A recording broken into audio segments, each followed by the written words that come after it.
আমি সবসময় একটাই কথা বলেছি যে আমি যখন জানি যে ড্রাইভার ঠিক না, গাড়ি ঠিক না, রাস্তা ঠিক না, এবং নানান রকমের গাড়ি এখানে চলে, যে গাড়ি পৃথিবীর কোথাও আপনি গেলে আর পাবেন না।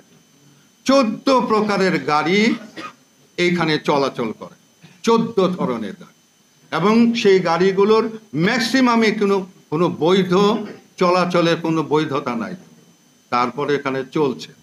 তো যেখানে বিপদ সেখানে কি করতে হয় বলেন তো? যেখানে বিপদ সেখানে কি করতে হয়? সাবধানতা অবলম্বন করতে হয়। আপনাদের মুখ থেকে কথাগুলো শুনতে চাই, না হলে তো বলা যাবে না।